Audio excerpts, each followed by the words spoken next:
Hello, my name is Allison White, and this is my first Pecha Kucha presentation. I prepared it for PIDP 3240 Media Enhanced Learning for assignment number 3. The title of my presentation is What to See and Do in Doha, Qatar, where I'm currently living. So where exactly is Qatar? It's a sovereign country located in the Middle East, occupying a small peninsula on the northeastern coast of the Arabian Gulf. Its sole land border is with Saudi Arabia to the south, with the rest of its territory surrounded by the Arabian Gulf.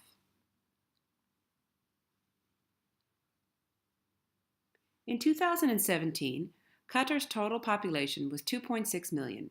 313,000 are Qatari citizens and 2.3 million are expatriates. It has a high desert climate with year-round sunshine and very little rain. It's a high-income economy with the world's third largest natural gas reserves and oil. This is the College of the North Atlantic, Qatar, where I've worked for the last 3.5 years. Since 2002, this Canadian college has provided technical training in the fields of business, engineering, IT, and health sciences to the state of Qatar. The home campus is located in Newfoundland and Labrador, Canada.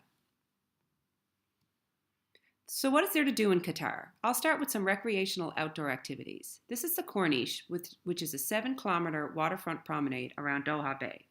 The Corniche offers beautiful views of the city as well as a green, vehicle-free pedestrian space in the heart of the capital.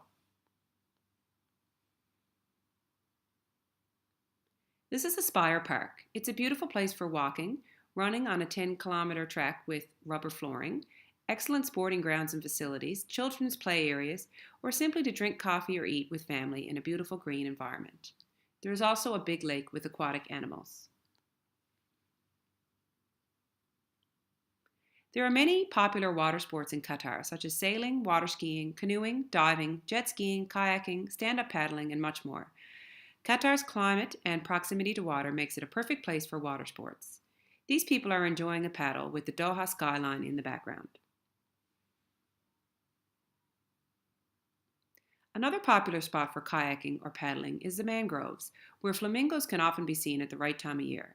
Qatar's desert climate limits the variety of flora and fauna, though after any rain, the desert blooms with greenery. It's a really nice area to go kayaking or paddling. Now for some cultural activities. This is a dhow, which is a traditional wooden Qatari boat. The country has a history in seafaring, and you can jump on a dhow right from the Corniche, or you can rent one for a full or half day to go sightseeing and swimming.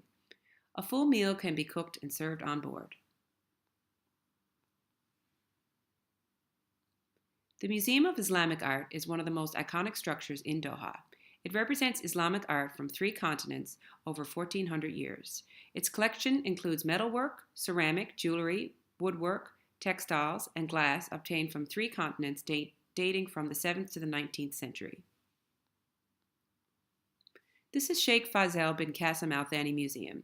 This private museum features a fascinating collection of more than 15,000 exhibits covering a spectrum of arts, artifacts, and equipment, as well as many everyday household and traditional items that evoke a flavor of Qatari life in the pre-oil era. Al Zubarah is a UNESCO World Heritage Site with some of the most extensive and best preserved examples of an 18th and 19th century settlement in the region. Located on Qatar's northwest coast, it covers the remains of a walled coastal town that once ranked as one of the Gulf's most important pearl diving and trading centers. The State Mosque of Qatar is one of the largest and has been renamed after the great Muslim reformer of the 18th century. The mosque features an imposing building with many domes and was built with a fascinating mix of both traditional Arabic and modern architecture.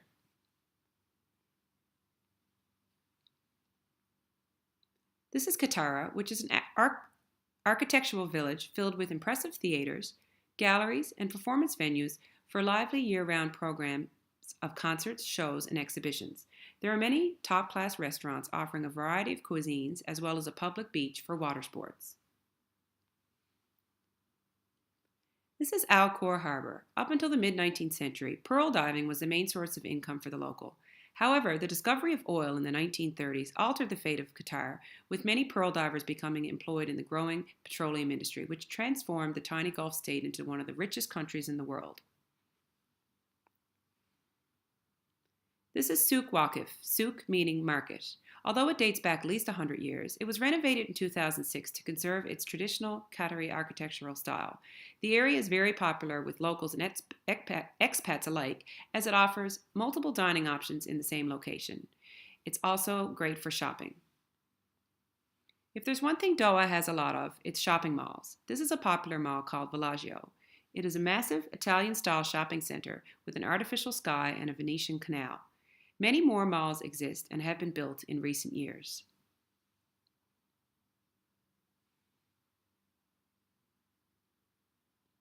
A fun activity for expats is brunches. On Fridays, the five-star hotels in Doha host lavish brunches from noon to early evening. It's an extravagant all-you-can-eat and drink event which offers most every kind of food as well as many drinks which you could want.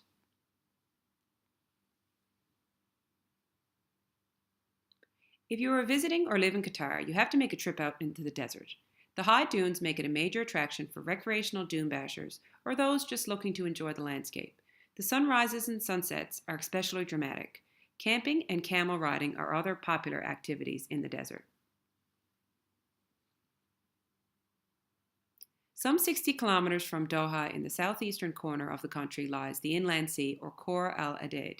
It's a UNESCO recognized natural reserve with its own ecosystem.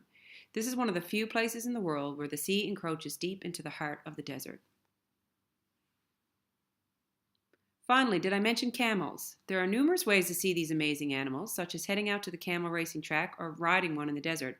Another way, as can be seen in this picture, is to be on a biking trip outside town, trying to get a picture with a camel farm in the background. This one got a little close to me.